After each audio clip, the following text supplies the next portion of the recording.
बड़ी खबर का रुख कर रहे हैं। बड़ी खबर यह है कि भारत पाकिस्तान तनाव पर इस वक्त की बड़ी खबर, शहबाज शरीफ ने एक बड़ी बैठक बुलाई है। नेशनल कमांड अथॉरिटी की ये मीटिंग शहबाज शरीफ ने बुलाई है। भारत पाकिस्तान तनाव को देखते हुए पाकिस्तान के प्रधानमंत्री शहबाज शरीफ ने नेशनल कमांड अथॉरिटी की ये मीटिंग बुलाई है। इस वक्त की बड़ी खबर, और जिस तरह से मेघा अपनी बात को रखते हुए ये बता रही थी और हम भी लगातार इस बात को दोहरा रहे हैं कि एबीपी न्यूज एक जिम्मेदार चैनल है और इस समय जो स्थिति है उनको देखते हुए जो भारतीय सेना की ओर से आधिकारिक रूप से तमाम चीजें जो क्लियर की जा रही हैं उन पर ही हमें टिकना होगा।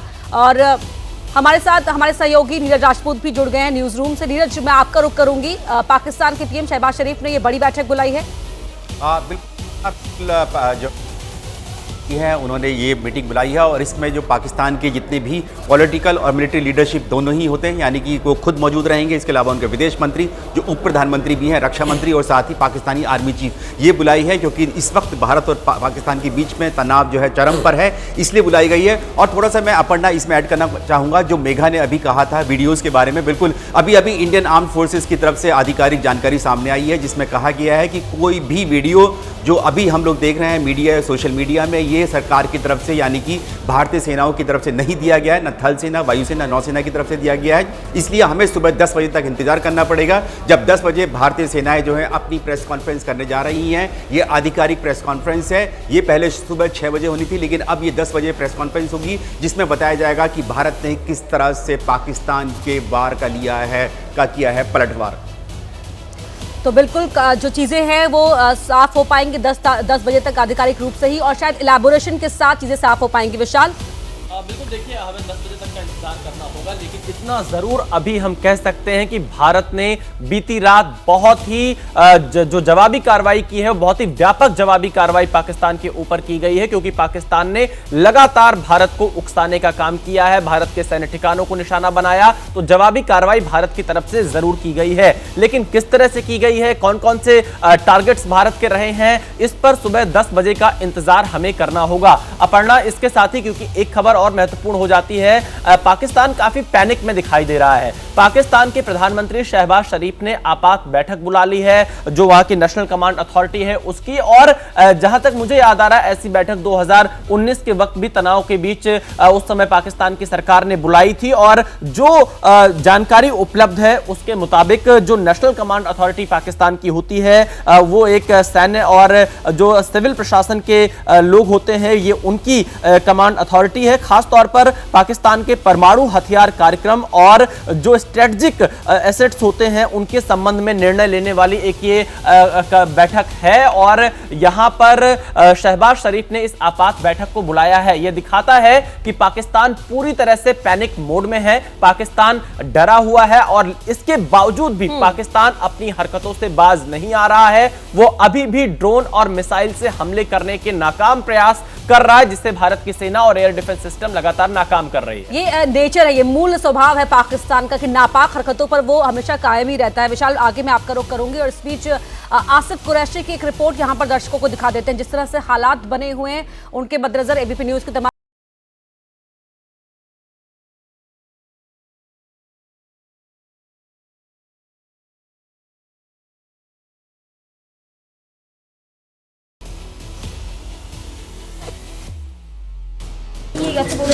জানা যাচ্ছে একটা নয় একাধিক পাঁচ বিভিন্ন জায়গায় ভেঙে ভেঙে পড়েছে। তারই একটা পার্ট এখানে এসে পড়েছিল, সেখান থেকে পুলিশ এসে সংগ্রহ করে নিয়ে গিয়েছে এবং সেটা ফরেনসিক টেস্টের জন্য যাবে। তার আগে এয়ার ফোর্সের বা ইন্ডিয়ান আর্মি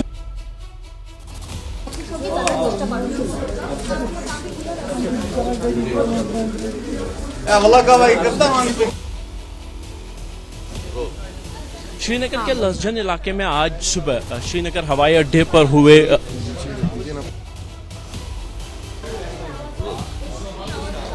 श्रीनगर हवाई अड्डे पर आज सुबह हुई हवाई एक्टिविटी के बाद हम इस समय श्रीनगर के ही लसजन इलाके में मौजूद हैं, जहां पे इस हवा से गिरने वाला एक प्रोजेक्टाइल यहाँ पे गिरा है, और लोगों का ये कहना है कि आज सुबह जब धमाका हुआ तो यहाँ पे कोई चीज़ हवा से गिरी और जिसकी वजह से ये नुकसान हुआ है।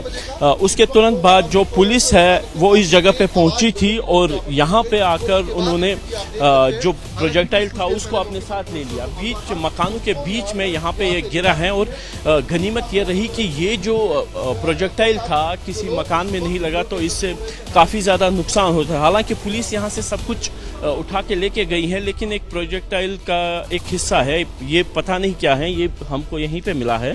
तो कोई स्प्रिंग है, कॉइल स्प्रिंग है, जिससे ये साबित होता है कि कोई मैकेनिकल चीज़ है जो यहाँ पे गिरी है। माना यही जा रहा है कि आज सुबह हुए ड्रोन हमले में जो दो ड्रोन श्रीनगर हवाई अड्डे के पास पहुँचे थे उनको एंटी एयरक्राफ्ट बैटरी की मदद से मार गिराया गया और उसी के कुछ अंश यहाँ पे गिरे हैं। क्या गिरा था वो तो जांच में ही पता आएगा, लेकिन फिलहाल जो लगातार दूसरी बार श्रीनगर हवाई अड्डे को निशाना बनाने की कोशिश हुई। कल देर रात भी श्रीनगर हवाई अड्डे पर ड्रोन से हमला किया गया जिसको विफल किया गया और आज सुबह तड़के तकरीबन 5:45 बजे हुए इस हमले में एक बार फिर से हवाई अड्डे को निशाना बनाने की कोशिश हुई, लेकिन इससे गनीमत ये रही कि कोई नुकसान नहीं हुआ। हालांकि एयरपोर्ट के आसपास के इलाके में जो लगातार है तकरीबन 5 से 6 बड़े धमाके सुनाई दिए थे और उसके बाद ही पुलिस के इस पूरे इलाके में कॉम्बिंग ऑपरेशन भी चल रहा है और जगह जगह फैले हुए इसके मलबे को कलेक्ट किया जा रहा है। कैमरामैन अरशद हुसैन के साथ आसिफ कुरैशी, ABP न्यूज़, लर्जन, श्रीनगर। और हमारे साथ खास मेहमान air vice marshal OP Tiwari ji जुड़ चुके हैं। दादा बातचीत उन्हीं के साथ आगे बढ़ाते हैं। OP तिवारी जी, जो इस समय तमाम जो स्थितियां नजर आ रही हैं उन्हें किस तरह से आप देख रहे हैं? एस्केलेशन का ये स्टेज, क्या हम आगे बढ़ रहे हैं या अभी जो जिस तरह से पाकिस्तान से हो रहे तमाम हमलों को भारत का एयर डिफेंस सिस्टम नाकाम कर रहा है, उन पर जरा हम बात करना चाहेंगे आपसे। देखिए, कल जो हुआ था, कल पाकिस्तान ने जो रिटेलिएट किया था, उस रिटेलिएशन के बाद में खुद भी बाहर विदेश के कई मंत्रियों से, कई लोगों से बात करने की कोशिश कर रहे हैं। तो पाकिस्तान इस फ्रंट से चुप नहीं हो रहा, दूसरी फ्रंट से बात करने की कोशिश कर रहा है। ये जो पाकिस्तान का जो रिटेलिएशन है, आप रिटेलिएशन तो नहीं कहेंगे, उनका ऑफेंसिव है। पहले इन्होंने खूब सारे ड्रोन्स लॉन्च किए, काफी छोटी मोटी मिसाइलें लॉन्च की ताकि हमारा एयर डिफेंस यूटिलाइज हो सके। तो ये उनका काम नहीं हो पाया, बिकॉज हमारे पास हर तरह के टारगेट को डिस्ट्रॉय करने के लिए हर लेवल के एंटी एयर डिफेंस इक्विपमेंट्स हमारे पास अवेलेबल है। मिसाइल्स है, शोल्डर फायरिंग मिसाइल्स है, या इवन राइफल से भी गिराए जा रहे हैं। और इस तरीके से वो सोचा कि हम उनको वीक कर देंगे, कुछ यूटिलाइज कर लेंगे, उसमें वो सफल नहीं हुए हैं। अब ये देखिए, बड़ी सी मिसाइलें लॉन्च करना शुरू कर रहे हैं लोग, लेकिन उन मिसाइलों को, भली बात, हमारी एयरफोर्स पूरी रूप से तैयार है। एयरफोर्स और आर्मी की एयर डिफेंस इस पूरे रूप से रेडी है, तैयार है, डिस्ट्रॉय करेंगे। एक सफल, वही एक चिंता है कि हमें पूरा ही और 24 hours we have to be on alert. किस टाइम पर करते हैं ये बहुत ही सरप्राइज होता है। कल रात को उन्होंने, परसों रात को खाना 8 o'clock 9 o'clock के बीच में किया था, आज किसी और टाइम में किया है। तो there is no chance of relaxation and ये वॉर हो चुकी है। इनके जहां से भी लॉन्च हो रहे पैड, उनको डिस्ट्रॉय करना अत्यंत आवश्यक है। अदरवाइज ये अपना न्यूसेंस वैल्यू क्रिएट करते रहेंगे, कुछ ना कुछ लॉन्च करते रहेंगे। यहाँ सामने से लड़ाई कर रहे हैं और पीछे से जाके विश्व में कई देशों के पास या IMF के पास कटोरा लेके घूम रहे हैं। इनका ये मतलब समझ में नहीं आता। हमें भी इंतजार ज्यादा नहीं करना चाहिए, बल्कि स्ट्राइक करना चाहिए और वो बेसिस जहां से इनकी कैपेबिलिटी है लॉन्च करने के लिए, उनको खत्म करना अत्यंत आवश्यक है। अब now we have to be preemptive in our approach. ये खाली रिटेलिएट करना, डिफेंसिव अटैक करना भी उनके लिए सोल्यूशन नहीं है, वो चुप नहीं हो पा रहे।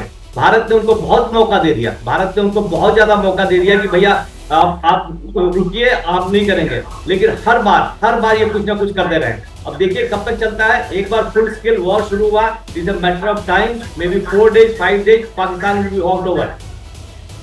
वहीं पाकिस्तान के PM ने एक महत्वपूर्ण बैठक भी बुलाई है। क्या लग रहा है कि जो पाकिस्तान एक तरफ तो IMF के आगे भीख मांग रहा है, जिस तरह के शब्दों का आपने इस्तेमाल करते हुए सही बात भी कही है, और उसे भीख मिल भी रही है लगातार, और दूसरी तरफ वो जानबूझ के अपने रिहायशी इलाकों को बेस बनाकर वहां से हमला कर रहा है भारत की ओर, ताकि अगर भारत जवाब दे तो फिर वो कहे कि भाई देखिए भारत तो हमारे सिविलियंस को टारगेट कर रहा है। देखिए, भारत की मजबूरी हो जाएगी।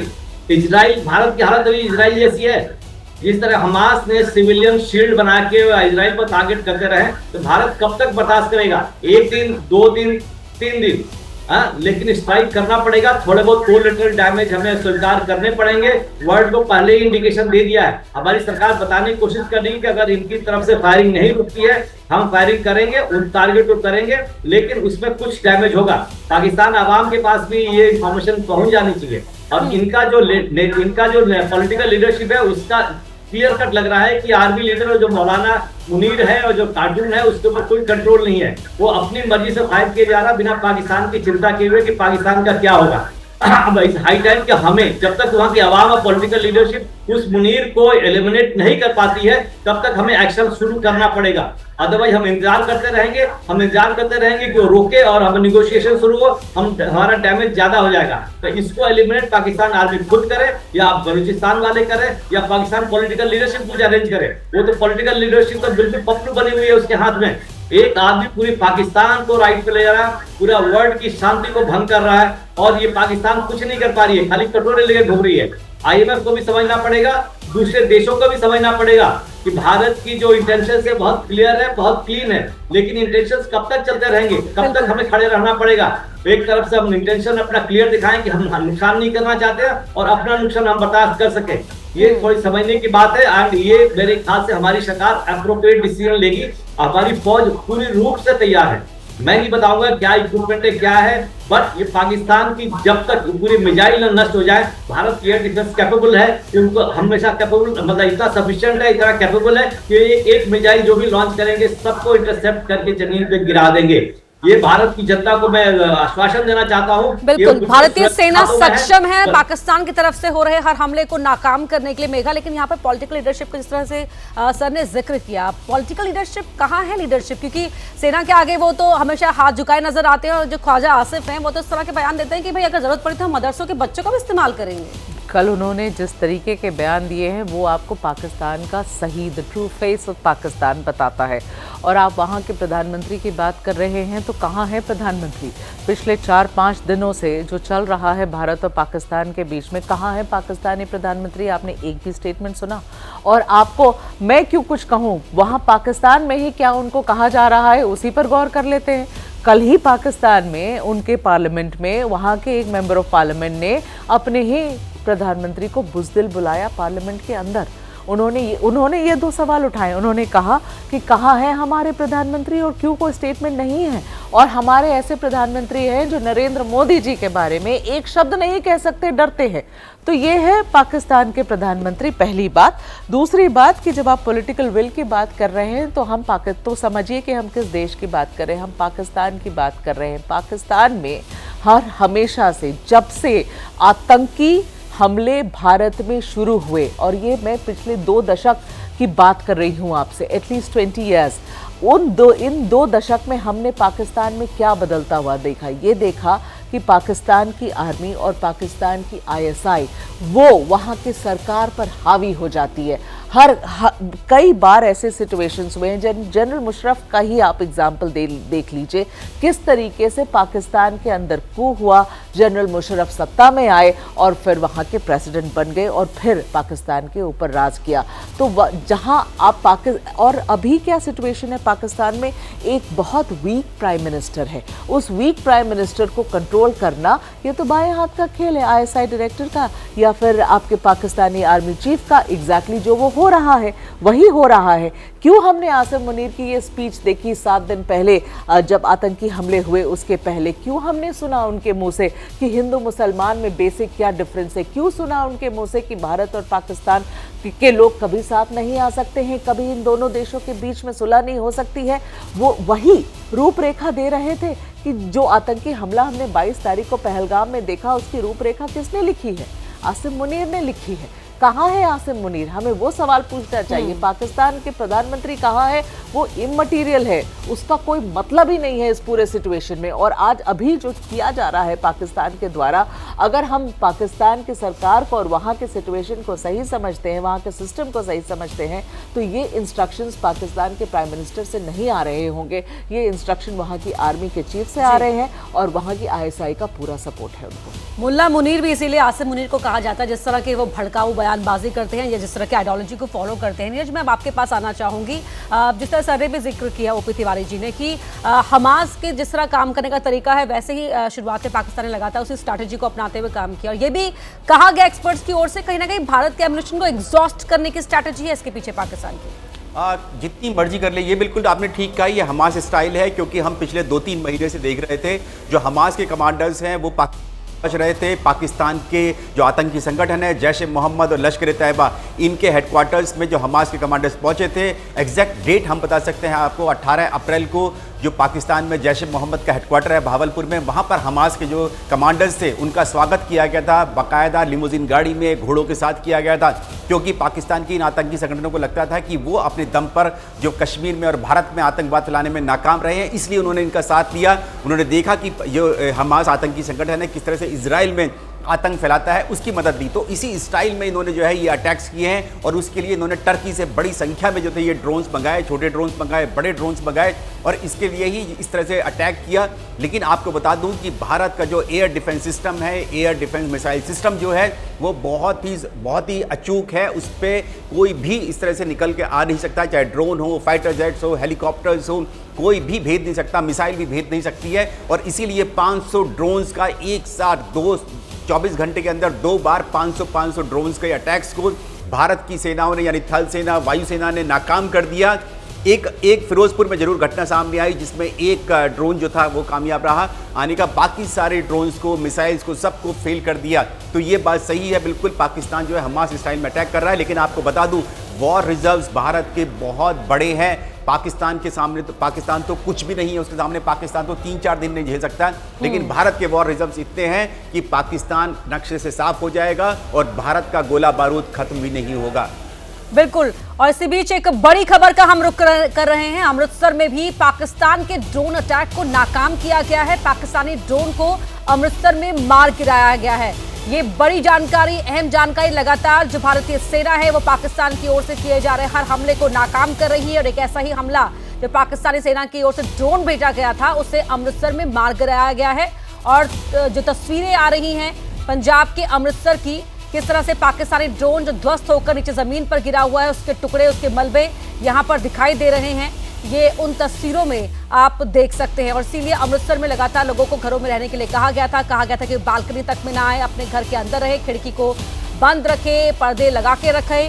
और ये तस्वीर पंजाब के अमृतसर से, जहां पर ड्रोन को गिराया गया है, पाकिस्तानी ड्रोन को, और अमृतसर प्रशासन ने लोगों से अपील की कि किसी भी तरह की अफवाह पर ध्यान ना दें। लगातार एबीपी न्यूज भी कह रहा है कि जो आधिकारिक तौर पर जानकारी मिल रही है सिर्फ उसी पर भरोसा कीजिए, अफवाहों पर ध्यान ना दें, घरों से बेवजह बाहर ना निकले, अपनी बालकनी पर भी ना आए, घर के अंदर रहे, खिड़कियां बंद रखें और साथ ही पर्दे भी लगा कर रखें। ओपी तिवारी सर हमारे साथ लगातार जुड़े हुए हैं। जी ओपी सर।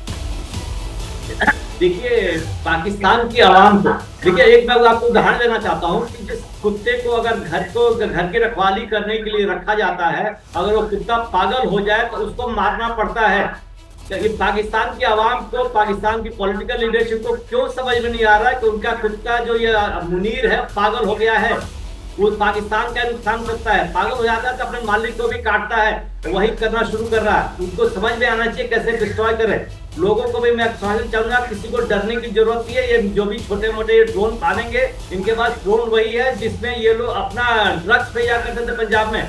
वो छोटे मोटे ड्रग्स से कोई नुकसान नहीं होगा। अगर हमने इंटरसेप्ट नहीं किया, बच भी गया, तो आवाम को कोई नुकसान नहीं होगा ज्यादा।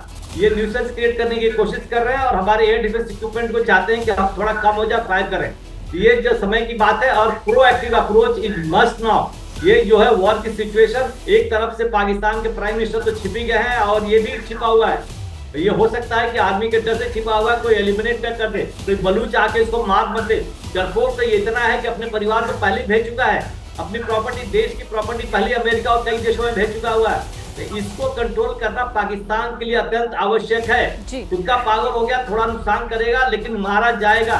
जैसे मारा जाएगा, पाकिस्तान की हालत, पाकिस्तान सड़क पर आ जाएगी। एक बार इंडिया ने ऑफेंसिव रूप अपनाया ऑफेंसिव रूप अपनाया तो युवा कवर करना मुश्किल नहीं होगा। और मैं श्योर हूँ वहाँ की आवाम भी हमें वेलकम करेगी, हमारी आर्मी को पाकिस्तान की आवाम छुटकारा मिलेगा ना उन्हें इस तरह की सेना के चीफ से। लौटूंगे आपके पास ओपी तिवारी सर। हमारे साथ जगविंदर पटियाल जी हमारे वरिष्ठ सहयोगी जुड़ रहे हैं पुंछ से, जो लगातार वहां की जो जमीन पर जो हालात हैं उनकी रिपोर्ट दर्शकों तक पहुंचा रहे हैं। जगविंदर जी, अब आपका रुख करना चाहूंगी, अभी क्या हालात हैं वहां पर? देखिए, पुंछ में तो एक तरह से एकदम सन्नाटा है और यहाँ पर आज सुबह का डेवलपमेंट ये है कि पहले दिन के समय में शेलिंग नहीं होती थी, लेकिन आज सुबह भी भारतीय सेनाओं ने हैवी शेलिंग की है। यहाँ पर बोफोर्स गन्स लगाई गई हैं जहाँ जहाँ, वहाँ से हैवी फायर किया गया है। माना ये जा रहा है कि पाकिस्तान की तरफ से पुंछ सेक्टर के साथ साथ उड़ी और खासकर जो जम्मू की एलओसी और आईबी लगता है, उन तमाम इलाकों में जो है वो नापाक साजिशें रची जा रही हैं और उनको नाकाम करने के लिए पुंछ से एलओसी पर हैवी शेलिंग का काम लगातार जारी है। सारी रात जो है वो पिछले कल भी यहाँ पर शेलिंग होती रही थी, लेकिन आज जो शेलिंग हुई है वो अर्ली मॉर्निंग 6:30 बजे के बाद शुरू हुई है। माना ये जा रहा है कि पाकिस्तान के लिए ये एक काउंटर अटैक था। अभी शेलिंग यहाँ रुकी हुई है, सारा पुंछ इलाका खाली करवा लिया गया है। केवल सिक्योरिटी फोर्सेस के अलावा यहाँ पर कोई भी आदमी नहीं है, या आर्मी के अलावा। और जिस तरह से भारत की तैयारियां, उसे देखकर ये लगता है कि पाकिस्तान जैसे रिहायशी इलाकों में और आम जो है वो लोगों को परेशान करने के लिए जिस तरह से ड्रोन से या मिसाइल से अटैक करने की कोशिश कर रहा है, भले ही उसे भारत लगातार नाकाम करता आ रहा है। हमारा एयर डिफेंस सिस्टम बहुत ज्यादा मजबूत है पाकिस्तान से और उसका फायदा मिल रहा है हमें। लेकिन अगर रिहायशी इलाकों में आम नागरिकों को अगर सिविलियंस पर अटैक इसी तरह से जारी रहते हैं तो पाकिस्तान फिर एक तरह से निमंत्रण दे रहा है उस वॉर को, जो उसके लिए बहुत घातक हो सकती है। क्योंकि जब भी किसी भी वॉर में आप आर्मी से लड़ने की बजाय, आप किसी कॉन्फ्लिक्ट से जो है वो पार पाने की बजाय आप लोगों पर अटैक करते हैं, आप साधारण लोगों पर, आप रिहायशी इलाकों पर अटैक करते हैं, आप जहां आम आदमी रह रहे हैं जिनका वॉर से कोई लेना देना नहीं है, उन पर अटैक करते हैं, तो फिर ये सीधा सीधा नेशन टू नेशन वॉर जो है वो डिक्लेयर किया जाता है। तो कहीं पाकिस्तान उस तरफ तो नहीं बढ़ रहा है, ये सबसे बड़ी चिंता बनी हुई है। क्योंकि भारत की तरफ से अभी ऐसी कोई पहल नहीं हुई है, उन्होंने सिर्फ टेररिस्ट इंफ्रास्ट्रक्चर पर अटैक किया है। लेकिन अगर पाकिस्तान भारत के सिविल स्ट्रक्चर पर, सिविलियंस पर अटैक करेगा तो जाहिर सी बात है फिर भारत को भी कोई कड़ा फैसला लेना पड़ेगा। भारत बहुत ज्यादा देरी उस डिफेंसिव मोड में नहीं रहेगा, फिर वो ऑफेंसिव मोड में आ जाएगा। बिल्कुल, और हर फोरम पर भारत इस बात को बहुत फर्मली कह भी रहा है मेघा कि देखिए हमने शुरुआत नहीं की है, लेकिन अगर वहां से लगातार इस तरह से चीजें होती रही तो हम छोड़ने वालों में से नहीं हैं। और यहाँ पर मैं एक बार फिर आसिम मुनीर पर लौटना चाहूंगी मेघा। जिस तरह से ये लगातार कहा जा रहा है कि जो पाकिस्तान की आवाम को ही विद्रोह करना होगा, वो आवाम आखिरकार क्यों नहीं करती है? क्या ये विचारधारा की वजह से ऐसा है, आर्मी का डर है, क्या है? पाकिस्तान की आवाम को पहले अपनी दाल रोटी की चिंता करनी पड़ेगी अपर्णा, उसके बाद वो अपनी आर्मी चीफ के बारे में सोच सकेंगे। ये विद्रोह नहीं होता है देशों में इस तरीके से। वहाँ क्या होता है, वहाँ आर्मी कू होता है और पाकिस्तान में आर्मी कू की हिस्ट्री रह चुकी है। हाँ, उसकी कुछ खबरें आई थी 3 दिन पहले, मगर वो गलत साबित हुई। देखिए, अभी ये जो समझ आ रहा है, जो सिचुएशन पाकिस्तान के भीतर बन रही है और जो चीज़ें हम लोगों को यहाँ भारत में बैठे हुए समझ आ रही है, वो ये है कि आसिम मुनीर का कंट्रोल बहुत ज़्यादा है वहाँ की सरकार पर। वहाँ के पाकिस्तानी प्रधानमंत्री जो हैं वो कंप्लीटली उनके वश में हैं। जो चाह रहे हैं आसिम मुनीर वो हो रहा है। जैसे हमारे गेस्ट बता रहे हैं आपको कि वो अपनी मनमानी कर रहा है, अपना एजेंडा आगे चला रहा है। उसके एजेंडे की वजह से भारत और पाकिस्तान के बीच में आज ये सिचुएशन पैदा हो गई है। तो एक इंसान और सिर्फ आसिम मुनीर की बात करें, हम अभी आसिम मलिक तक पहुंचे भी नहीं हैं, आसिम मुनीर की बात कर रहे हैं। ये दोनों जनाब मिलकर इन्होंने इतना ये सिचुएशन पैदा कर दी है, इतनी खतरनाक सिचुएशन पैदा कर दी है भारत और पाकिस्तान के बीच में। और इसकी शुरुआत किसने करी है? इसकी शुरुआत पाकिस्तान ने करी है। मेघा जी, मैं आपके साथ इस बातचीत को आगे बढ़ाऊंगी। एक बार फिर जगविंदर जी, मैं आपका रुख करना चाहूंगी। जिस तरह से पुंछ की हम लगातार आपकी जो रिपोर्ट से दर्शकों को दिखाई रहे हैं, और वहां पर जो पुंछ के लोग हैं वो ये मान रहे हैं कि इससे पहले कभी इस तरह से वहां के लोगों को टारगेट करके हमले नहीं किए गए थे। लेकिन इस बार जो पाकिस्तान कर रहा है वो पूरी तरीके से दिखा रहा है कि किस कदर बौखलाहट में है पाकिस्तान। देखिए, भारत ने जिस तरह से पहली बार एयर स्ट्राइक किया, उसके डिफेंस को पता ही नहीं लगा कि उनके जितने भी पाले हुए टेररिस्ट हैं उनके अड्डों पर इस तरह से भारत अटैक कर देगा। तो इससे बौखलाए पाकिस्तान ने क्या किया कि 24 घंटे के अंदर, जिस रात 6 और 7 की रात को भारत ने जब एयर स्ट्राइक किया आतंक की फैक्ट्रियों पर, उसके तुरंत बाद उसी रात को एकदम उन्होंने पुंछ में सबसे ज्यादा गोलाबारी की और यहां पर 12 लोगों की मौत हुई, कई लोगों को जो है वो इंजरीज का सामना करना पड़ा। ये लोग इसलिए हैरान थे कि पाकिस्तान क्यों पागल हो गया है। इससे पहले तो पाकिस्तान ने कभी ये किया ही नहीं, और अगर पाकिस्तान को 1971 में और 1965 में ये करने की जरूरत नहीं पड़ी तो आखिरकार इस बार उसको आम सिविलियंस को टारगेट करने की पुंछ में जरूरत क्यों पड़ी। तो इसकी सबसे बड़ी वजह थी कि इस तरह से पाकिस्तान के अंदर घुसकर भारत ने कभी एयर स्ट्राइक भी नहीं किया था। हाँ, 71 और 65 की जंग में जो कुछ हुआ था वो डिक्लेयर्ड वॉर थी, लेकिन ये तो पाकिस्तान को पता ही नहीं था। वो तो ये कह रहा था कि भारत तो हमेशा गिरद धमकियां देता है और अगर पहलगाम की घटना के बाद अगर वो कुछ करेगा तो हम भी देख लेंगे। और उनको पता तब लगा जब उनकी नींद तब जगी जब एयर स्ट्राइक के बाद हमारे फाइटर्स जो है वो वापस अपनी टेरिटरी में आ चुके थे, एंटर कर चुके थे। उसके बाद उनके पास क्या था, जहां एलओसी में सबसे नजदीक पुंछ की टोपोग्राफी ये है कि पुंछ तीनों साइड से पाकिस्तान बॉर्डर से घिरा हुआ और एक अंदर जाकर जो है एक हमारा एक जिला बसा हुआ है जम्मू कश्मीर का। तो उस हिसाब से इनको लगा कि सबसे ज्यादा हम पुंछ पर अटैक कर कर भारत को जो है वो परेशान कर सकते हैं, सिविलियंस को टारगेट किया गया। लेकिन उसमें नुकसान ये हुआ कि पाकिस्तान के खिलाफ जो है वो यहाँ की जनता खड़ी हो गई और तीनों कम्युनिटीज यहाँ रहती हैं, हिंदू रहते हैं, सिख रहते हैं, मुस्लिम रहते हैं। उन्होंने कहा कि ये क्या तरीका है, हम इतने भाईचारे से इतने सालों से यहाँ रह रहे हैं बंटवारे के बाद, तो उसके बाद पाकिस्तान को ये क्या क्यों करने की नौबत आई। तो बड़ा सवाल ये था कि पाकिस्तान तो वो खींच निकाल रहा था जिसका उसे पता ही नहीं लगा, क्योंकि आर्मी को भी अपना मुंह दिखाना था ना वहां के आवाम को कि भैया हमें पता नहीं लगा और भारत हमारे सिर से गुजरकर हमारे पर बम फेंक कर चला गया। तो उसके लिए पुंछ को टारगेट किया गया, लेकिन अब पुंछ पूरी तरह से खाली कर लिया गया है। चारों तरफ इन पहाड़ियों में बोफोर्स तोप गूंजती हैं और अगर पाकिस्तान की साइड से 4 शेल आते हैं तो मैं आपको ये बता दूं कि मैं पिछले 3 दिन से सुन रहा हूं भारत की साइड से हैवी शेलिंग के 40 फायर जाते हैं उधर। और लगातार जो पाकिस्तान की ओर से ड्रोन भी भेजे जा रहे हैं उनको भी नाकाम किया जा रहा है। लगातार हम तस्वीरें दर्शकों को दिखा भी रहे हैं जगविंदर की, किस तरीके से जो ड्रोन भेजे गए उन्हें भारतीय सेना ने पूरी तरह से तहस नहस कर दिया।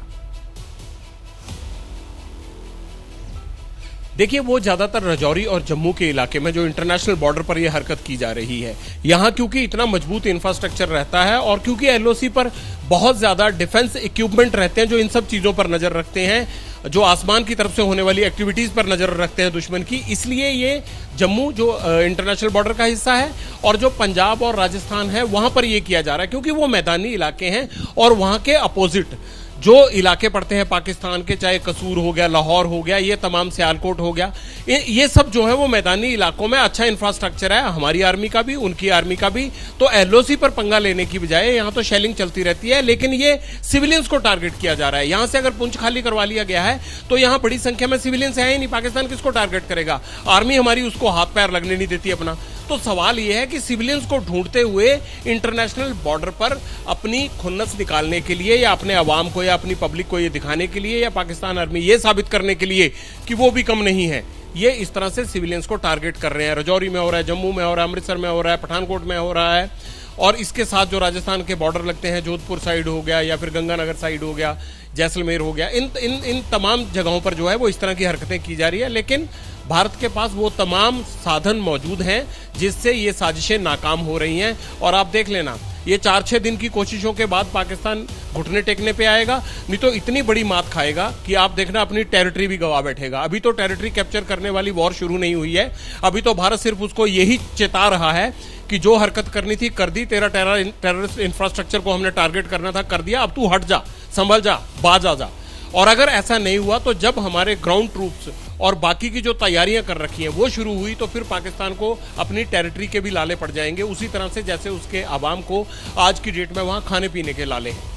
आवाम को खाने पीने के लाले हैं और पाकिस्तान का घुटने पर आना तो बिल्कुल तय ही है, जिस तरह से नजर आ भी रहा है। और नीरज राजपूत हमारे सहयोगी बता भी रहे थे कि भले वो कितनी भी कोशिशें कर ले, हमास के स्टाइल में वो हमले कर रहा है, लेकिन भारत का वॉर रिजर्व जो है वो बहुत ज्यादा है, उसके मुकाबले कहीं टिकता भी नहीं है पाकिस्तान। और खुद पाकिस्तानी पार्लियामेंट में ये कहा गया कि भाई भारत ने अपने डिफेंस बजट को हमेशा मजबूत रखा और आप तो उसे कम करते चले गए। नीरज, मैं अब आपको लाना चाहूंगी इस चर्चा में। बिल्कुल, आपने बिल्कुल ठीक कहा अपर्णा, जो भारत का जो रक्षा बजट है वो कम से कम 3 गुना ज्यादा है पाकिस्तान से।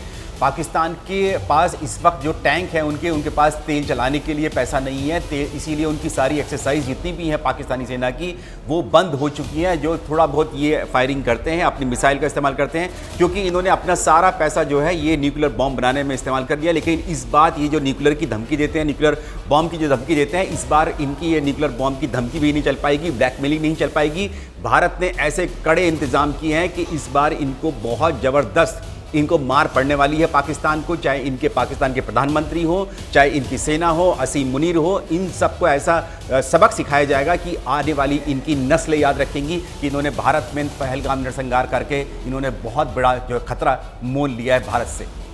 बिल्कुल। और मेघा देखिए, यहाँ पर खुद हमारे सिविलियंस को टारगेट बना रहा है पाकिस्तान, और वहाँ पर दुनिया के आगे रो रहा है कि भारत हमारे सिविल स्ट्रक्चर को नुकसान पहुँचा रहा है या हमारे सिविलियंस को टारगेट कर रहा है। ये दुनिया भी देख रही है कि एग्जैक्टली क्या हो रहा है। भारत ने जो पहला एयर स्ट्राइक किया पहलगाम के आतंकी हमलों के बाद, भारत ने अपनी स्टेटमेंट में ऑफिशियल तरीके से ये बताया भी कि वो टारगेट्स कहाँ कहाँ हुए थे। उन्होंने पूरे 9 टारगेट्स की जानकारी दी थी। वो सारे 9 टारगेट्स सिर्फ आतंकी ठिकाने थे अलग अलग शहरों में पाकिस्तान में। भारत ने ये भी कहा था कि ये रेस्ट्रेंड और नॉन एस्केलेटरी स्ट्राइक्स है और ये सिर्फ आतंकी ठिकानों को ही उन्होंने निशाना बनाया है, किसी भी तरीके से किसी भी सिविलियन एरिया, उसके अलावा पाकिस्तान की मिलिट्री किसी इंस्टॉलेशन को या पाकिस्तान की सरकारी कोई इंस्टॉलेशन को हाथ नहीं लगाया गया है, पहली बात।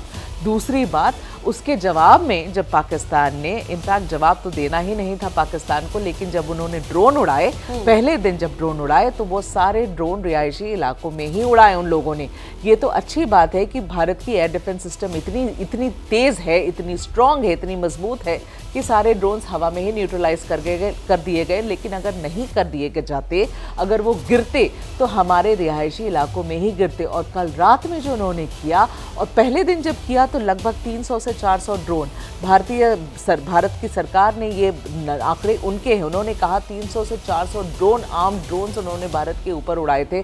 सोचिए अगर ये न्यूट्रलाइज नहीं होते तो हमारे सिविलियन कैजुअलिटीज क्या होती। पहली बात, कल फिर उन्होंने वैसे ही ड्रोन्स उड़ाए और कल मिसाइल भी छोड़ी उन्होंने। और वो किसको टारगेट कर रहे हैं? भारत के अंदर तो कोई टेरर आउटफिट्स है नहीं, भारत के अंदर कोई आतंकी ठिकाने हैं ही नहीं, तो आप किसको टारगेट कर रहे हैं? वो सिर्फ और सिर्फ सिविलियंस को टारगेट कर रहे हैं। पूरी दुनिया देख रही है इस बात को, पूरी दुनिया इस बात को देखती है, समझती है कि पाकिस्तान किसको पनाह दे रहा है, क्यों ये परेशानी शुरू हुई, क्यों पिछले 20 साल से ये परेशानी भारत और पाकिस्तान के बीच में क्यों चल रही है। क्योंकि बार बार बताने के बाद, और सिर्फ भारत ही नहीं बता रहा, अमेरिका भी बता रहा, अलग अलग देश पाकिस्तान को बता रहे कि ये काम करना बंद करो, आतंकियों को पनाह देना बंद करो। इसके बावजूद भी ये चल रहा है, इसके बावजूद ये चल रहा है। और जिस तरह से पहला जो भारत ने जो स्ट्राइक की थी पाकिस्तान में जाकर, और वो टेरर कैंप्स को निशाना बनाया गया था, लेकिन जब पुंछ में किया जगविंदर, जब पुंछ में किया वो तो हमारे आम लोगों को नुकसान पहुंचाया गया।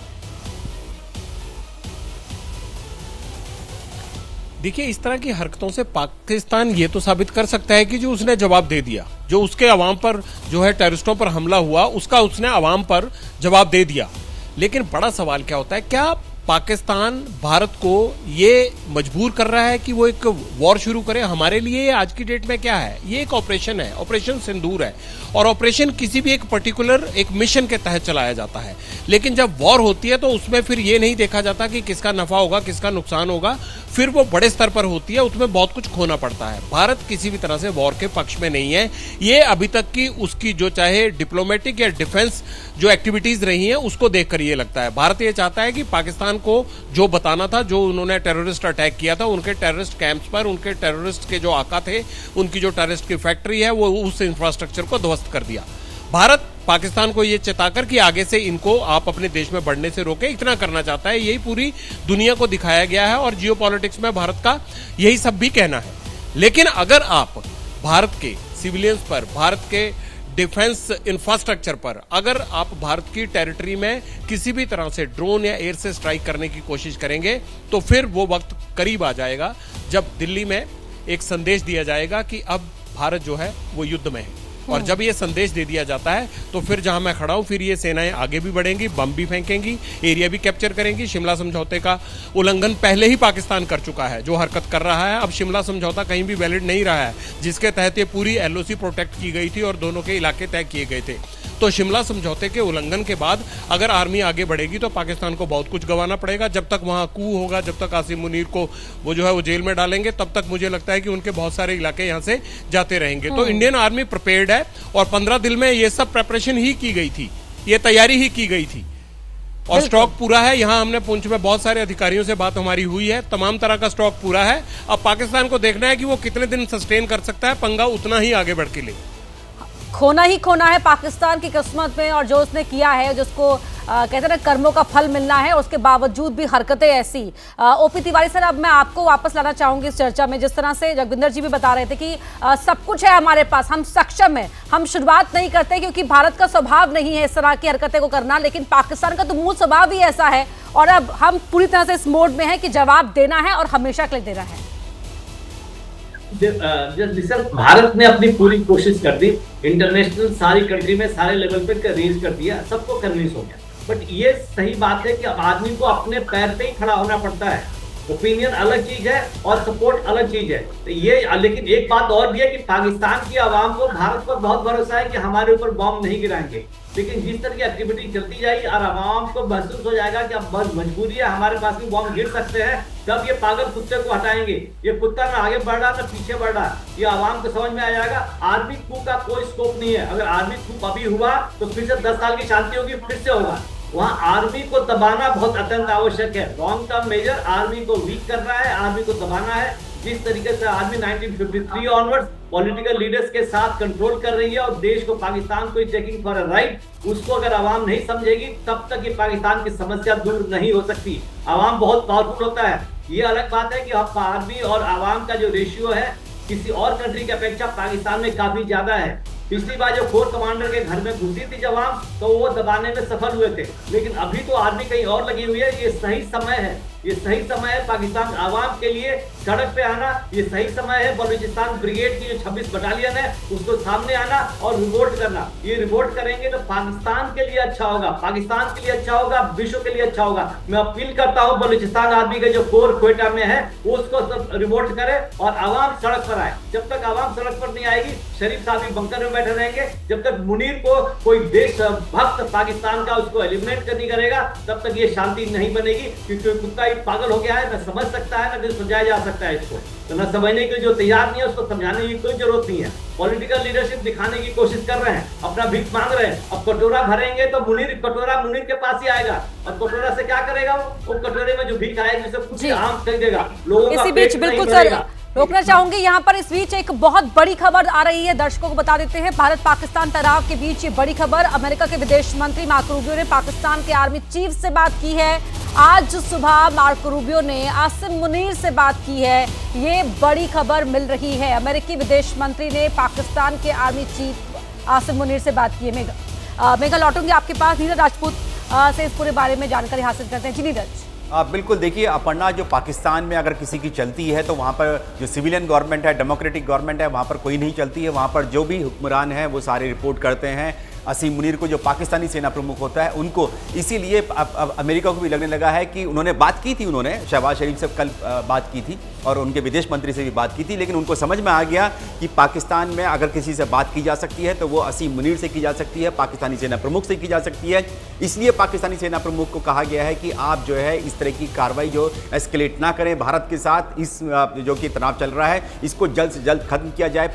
यही अमेरिका के जो विदेश मंत्री, क्योंकि वो NSA भी हैं वहाँ के अमेरिका के वो, और आपको ये भी बता दूं अपर्णा, जो शुक्रवार को ही सऊदी अरब के जो उप विदेश मंत्री आए थे उन्होंने भी मीटिंग कर की थी। जब शहबाज शरीफ से मीटिंग करी थी उस वक्त पाकिस्तानी सेना प्रमुख असीम मुनीर भी मौजूद थे उस मीटिंग में, क्योंकि उनको भी पता है सऊदी अरब को कि अगर पाकिस्तान में किसी से बात की जा सकती है किसी भी मुद्दे पर, अंतर्राष्ट्रीय मुद्दे पर, तो उस पर जो सबसे ज़्यादा जो चलती है वो असीम मुनीर की यानी पाकिस्तानी सेना प्रमुख की चलती है। इसीलिए मार्को रूबियो ने जो है वो असीम मुनीर से बात की और उनको साफ लहजे में कहा है कि आपको ये तनाव जो है कम करना पड़ेगा।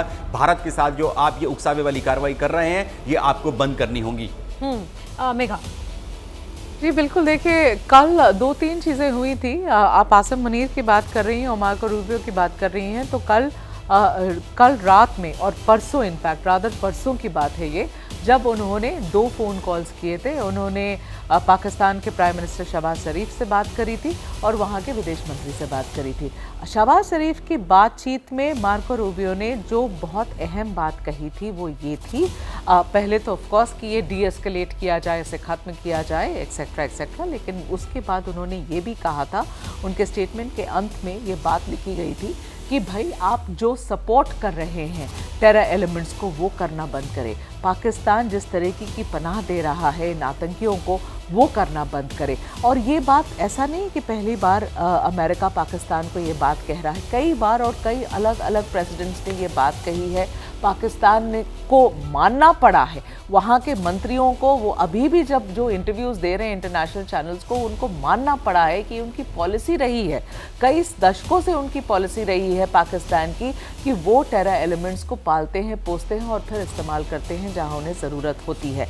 तो ये बातचीत तो हुई मार्को रूबियो की पाकिस्तान के प्रधानमंत्री के साथ, लेकिन आज जो बातचीत जो अभी हम ब्रेक कर रहे हैं ये बहुत इम्पोर्टेंट है, क्योंकि इस पूरे जंग जो अभी लग रहा है जैसे जंग का रूप ले रहा है भारत पाकिस्तान के बीच में, ये जो हॉस्टिलिटीज चल रही हैं, इसके बीच में कौन है? इसके बीच में आसिम मुनीर ही है। इनसे तो पहले ही बातचीत कर लेनी चाहिए थी अमेरिका को। ये काफ़ी समय लग गया है आसिम मुनीर से बातचीत करने के लिए, लेकिन पॉइंट ये है कि अगर अमेरिका बात कर रहा है तो वहाँ के प्रधानमंत्री से ही बात करेगा ना।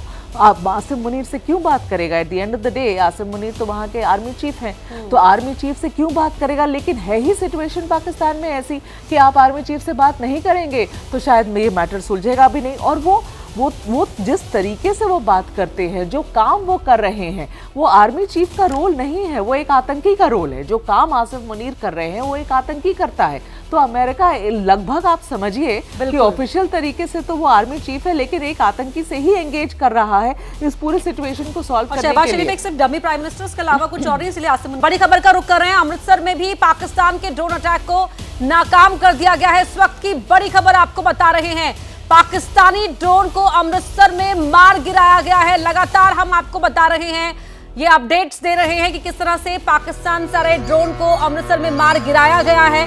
और ये देखिए, ये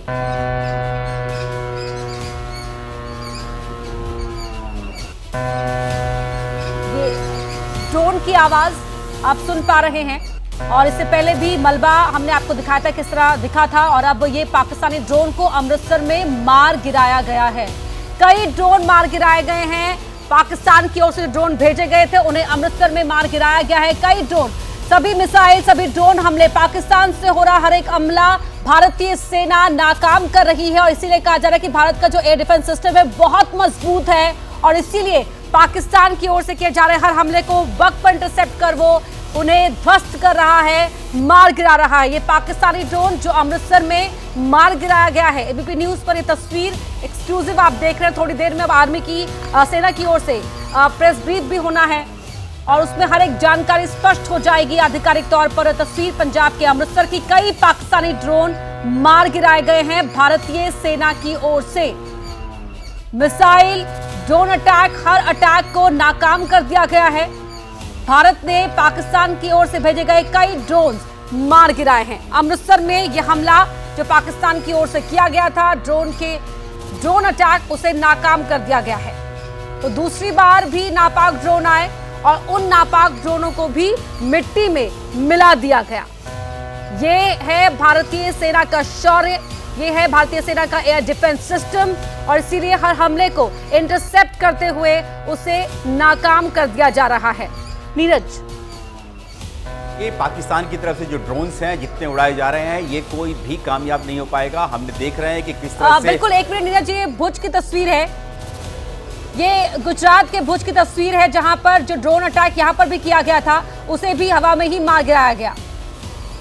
जी नीरज, बिल्कुल, ये सब वही हैं ड्रोन्स जो पाकिस्तान लगातार भेज रहा है, और इनको जो हमारा जो काउंटर ड्रोन सिस्टम है, जो हमारा एयर डिफेंस सिस्टम है, वो इनको तबाह कर रहा है दोनों तरीके से, काइनेटिक और नॉन काइनेटिक मेथड से। काइनेटिक यानी कि अगर ज़रूरत पड़ती है तो इन ड्रोन्स को जो है वो मारकर, यानी कि उनको मिसाइल मारकर या फिर उनके पर एम्यूनिशन मारकर उनको गिराया जा रहा है। नॉन काइनेटिक बेजल्स वो हैं जो भारत के पास, भारतीय सेनाओं के पास अपने जो खुद के काउंटर ड्रोन जो वेपन्स हैं, जिसे लेज़र के जरिए जो है इन ड्रोन्स को जो है जाम कर दिया जाता है, इनकी रेडियो फ्रीक्वेंसी को, और उसको जाम करने के बाद इनको या तो वापस वहीं पर भेज दिया जाता है पाकिस्तान, या फिर नीचे ये जाम होने की वजह से गिर जाते हैं। तो इन दोनों तरीकों से जो भारत का जो एयर डिफेंस सिस्टम है बहुत मजबूत है। अपर्णा, ये मानकर चलिए, देशवासियों को ये मान को भरोसा होना चाहिए भारत की सेनाओं के पास, जो भारतीय वायुसेना का जो integrated air command and control system है, उसके नोड्स पूरे जो देश की जितनी भी सीमाएं हैं उन सब पर तैनात हैं।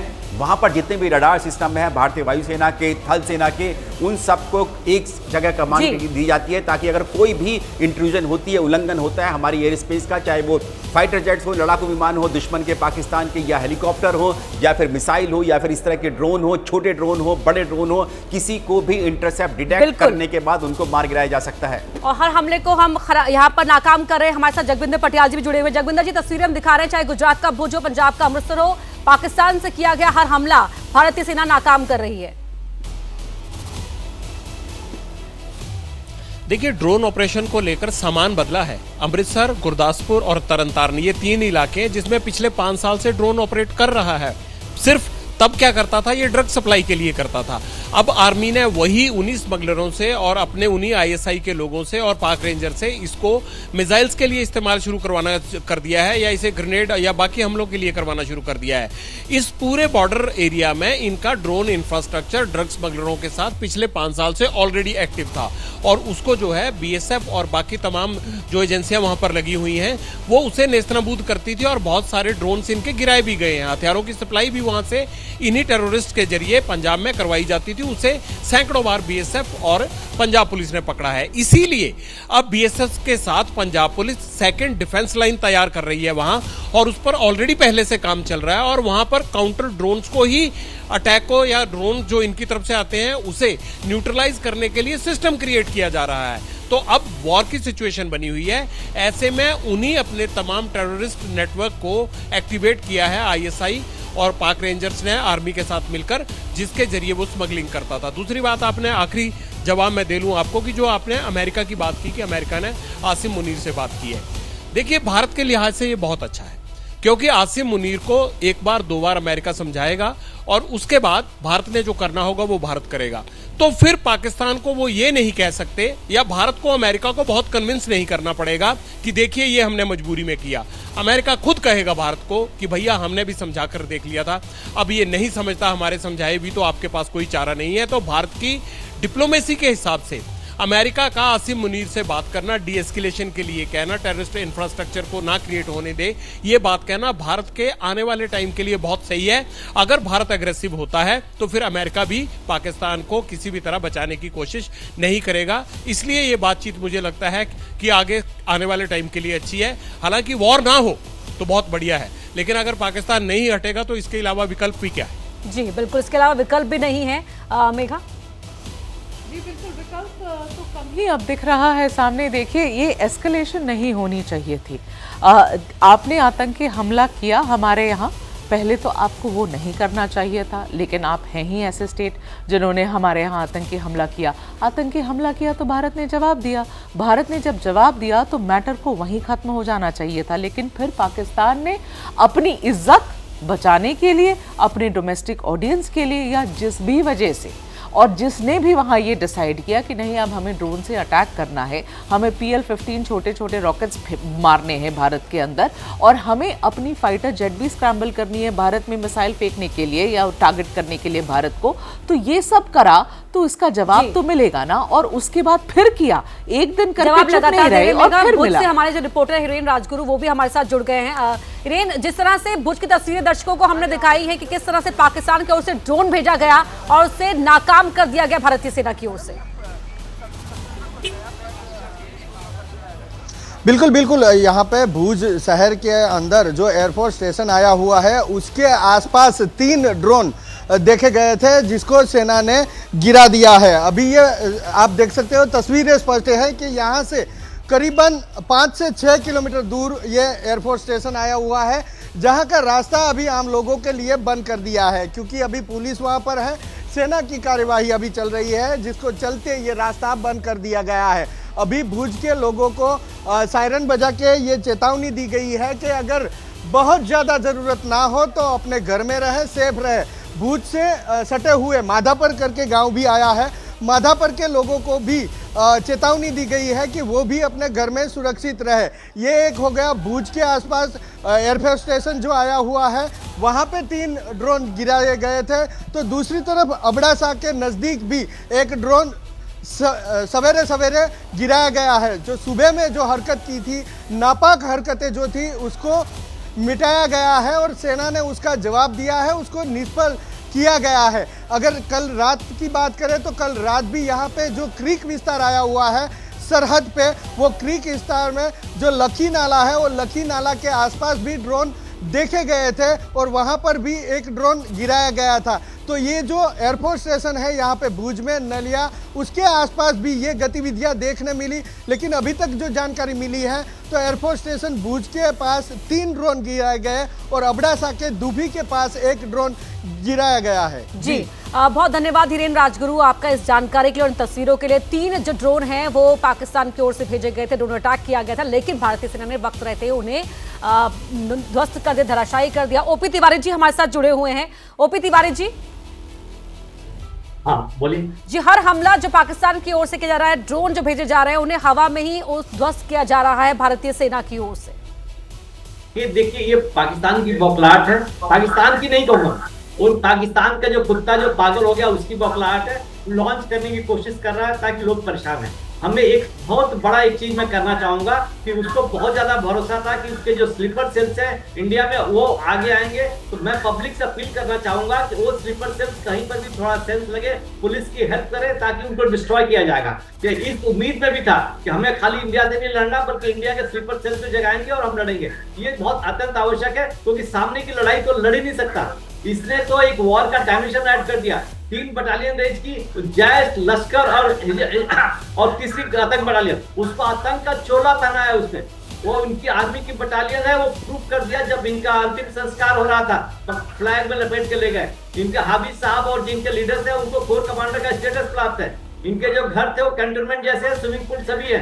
तो आतंकवादी नहीं है बल्कि इनकी आर्मी के है और ये प्लान मूव है कि हमारी आर्मी के बटालियन है और अप्रोच हमारा होगा प्रॉक्सी वॉर की तरफ माध्यम करेंगे। तो ये कहना कि सहनी दे रहे हैं, इन्होंने एक अटैक किया है तो इनकी आर्मी को ही डिस्ट्रॉय करना पड़ेगा। अगर आतंकवाद को खत्म करना है तो पाकिस्तान की आर्मी, पाकिस्तान की अपर एचेलॉन जो जनरल से उनकी बिल्कुल आतंकवाद को जड़ से मिटाना होगा, यही कहा जा रहा है। आप सभी मेहमान बने रहिए हमारे साथ। ओपी तिवारी जी आप बने रहिएगा हमारे साथ, नीरज और मेघा आप भी बने रहिए हमारे साथ। ये बड़ी कवरेज लगातार जारी है।